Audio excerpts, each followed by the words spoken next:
I ordered this follow focus kit and a DSLR rig with rods and the tripod adapter and all that stuff, and the mat box from Sin City on eBay. They're an Indian company with a lot of different eBay names, and I did a lot of research before with other people doing videos like this before I made my decision to go there, and seen that most people were saying, hey, you know, for the money it's great. And right off the bat I would say I totally agree.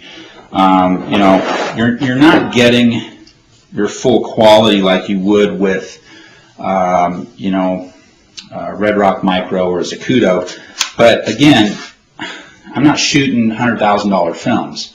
So for me, I just need enough that's going to work good, and then be able to look, you know, fairly professional when I show up at a shoot. So those are the kind of, again, that's, you know, kind of where I'm at. And I kind of remember reading what one guy said was, you know, if you're shooting a $100,000 film, buy the good equipment, and if you're not, then buy what's in your budget. And I totally agree with that. So anyhow, with my getting this stuff, I was fairly impressed. I mean, the packaging was kind of nice. It came in this, you know, they've got the foam cut out and everything's in there, so you could essentially take this foam piece and, you know, throw it into a case, and you've got, you know, a place for everything the way that it's packaged, and it's nice. The follow focus, quite a bit less expensive than, you know, your Cinevate or your Red Rock or Zacuto, and it is smooth.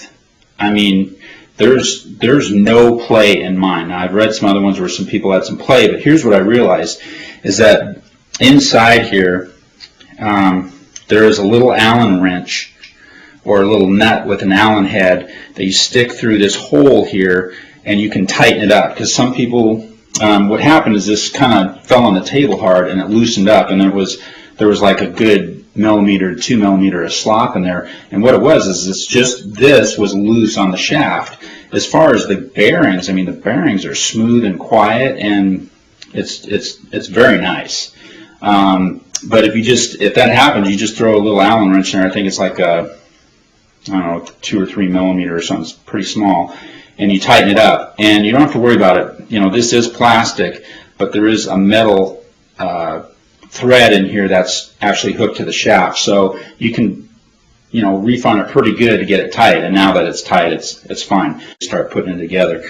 But you know, they send you a whip for free. They send you a crank for free in the kit, and then they send you 5 different lens gears, which, you know, if you price all this stuff out that you're getting with you know, the French shades and the bars and everything, I mean, you're talking about spending about $3 grand or so, I would say, at least, anywhere else.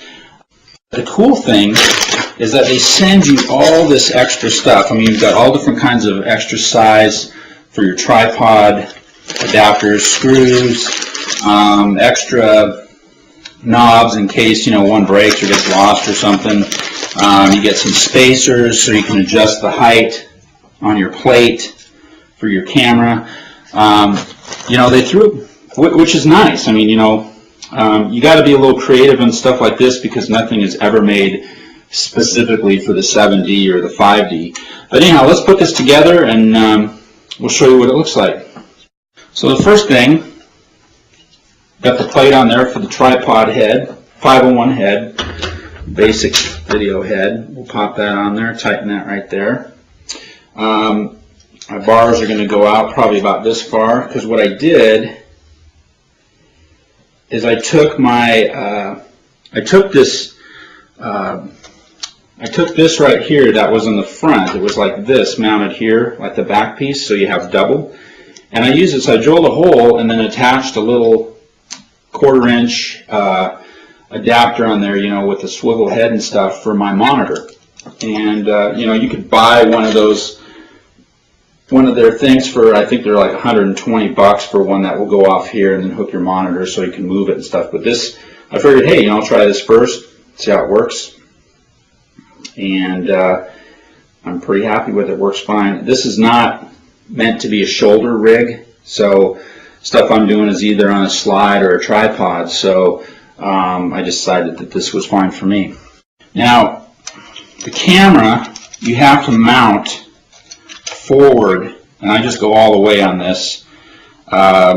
If you're using a shorter lens like this nifty 50 here, it's 51.4 Canon lens, and so because you got to be forward for it to fit on the, get the follow focus in there.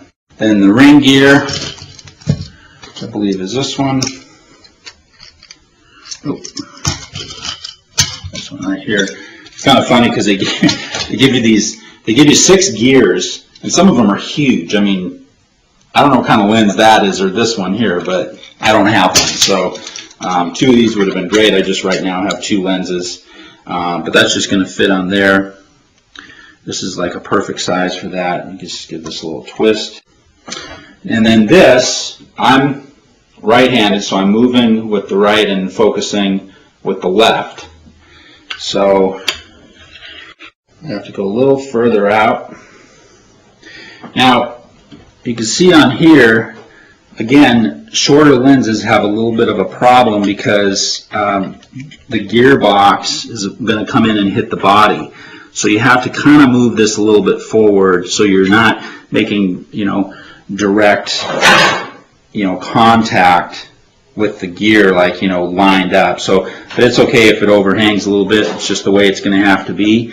But so you get it kind of placed where you're going to have it, and then tighten. Okay, so we got the follow focus on here. Got some nice smooth movement. You got your whip that just fits in there, and if you want to do it like that from a little ways away, you got that. You got your speed crank, which has a little thing that pops in there so you can, drive in a race car. Okay, so the matte box, really cool. I mean, it's basically a 4x4, and they send you a 4x3 ratio, and they send you a 16:9 ratio if you want to change that. 4x3 is fine. And you got a bunch of different donuts that they send you for different lens sizes, so that's cool. They gave you 2 attachments on here. One of them's adjustable, one's not. I just put the adjustable one on. Didn't really need to worry about it too bad.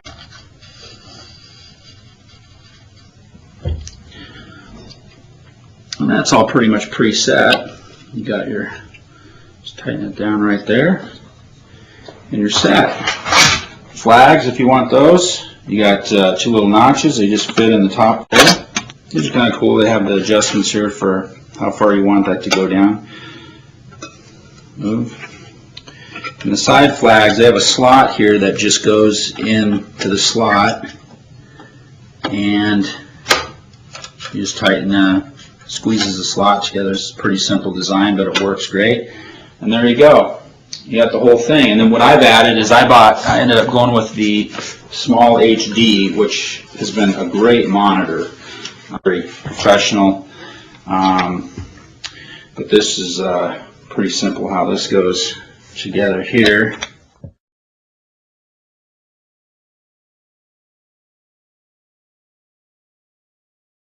And there you have it. Basically your cinema rig, smooth follow focus, and your monitor that attaches on the back. It's pretty balanced. You can go forward, so it's balanced neutral right there. But got a nice slide. You want to do your slide. Nice thing about this is that you can do your slide in a kind of a half pan if you want to do something like that. Calls out for it.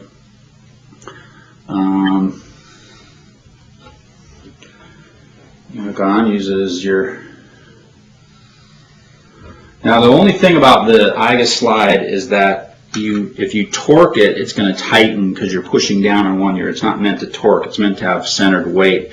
So your moves have to be, pulling or pushing from here, and your weight should be centered on there pretty good, So if you just kind of get it close, I know that it can You know, if I'm leaning forward and it's not just heavy one way, that's going to be close enough. And then, you know, you can just do a smooth, slow slide like that if you want. Or, you know, a little faster, whatever. So, anyhow, there you have it. Thanks for watching. Hope this helps you out in making any decisions.